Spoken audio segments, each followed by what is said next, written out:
আসসালামু আলাইকুম। আমি Mallika seed company research centre থেকে বলছি, মোহাম্মদ আনোয়ার হোসেন। তো আমাদের এখানে আজকে বগুড়ার ডিস্ট্রিক্ট থেকে ওনারা আসছেন, আমাদের অফিসার রুবেল ভাই এবং রুমেল ভাই এবং কল্যাণ ভাই, ওনারা সবাই আসছেন। তো আপনাদেরকে আমি যেটা দেখাচ্ছি এটার কোড নাম্বার হচ্ছে 241795। এখন বিস্তারিত বর্ণনা করবেন আমাদের সিনিয়র মার্কেটিং অফিসার রুবেল ভাই। রুবেল ভাই, আসসালামু আলাইকুম। ওয়ালাইকুম আসসালাম ভাই, কেমন আছেন? জি আলহামদুলিল্লাহ, ভালো আছেন? জি ভাই, আলহামদুলিল্লাহ ভাই। তো আপনি যে জাতটা দেখতেছেন হাইব্রিড শসা, তো এই জাতটা আপনার কাছে কেমন মনে হচ্ছে?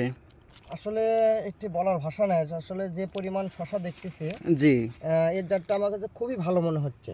এবং শসার কালার কিংবা সাইজ মানে শেপটা খুব সুন্দর, যেটা বাজারে আসলে চাহিদাটা খুব বেশি।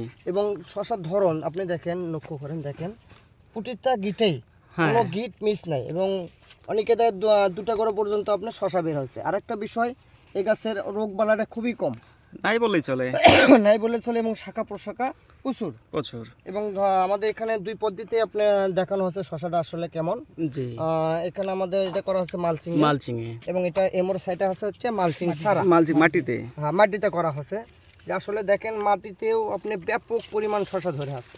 জি, দেখেন আপনি প্রতিটা গিটেই শসা খুবই ভালো। এবং পুরুষ ফুলের সংখ্যাটা আসলে একবারে উপর পর্যন্ত কিন্তু ফল আছে। দেখেন আমি খাড়া হচ্ছে, আসলে দেখেন যে আগা পর্যন্ত দেখেন। জি, দেখেন কোনো গিট মিস নাই, আসলে মিস নাই কে। এবং প্রতিটা শসায় মানে আসল কথা আটকিছে, মানে এটা ফলন আমাদের ভালো হবে। এবং আরেকটা বিষয় না বললেই নয়, জি, এই যে শসাটা কালার, আসলে আমি একটা শসা ছিলাম, হ্যাঁ ছিলেন, এই যে কালারটা, এটা আসলে বাজারে খুব চাহিদা। জি, এটা আপনার এটা কৃষকের পছন্দ নিয়ে একটু জাত।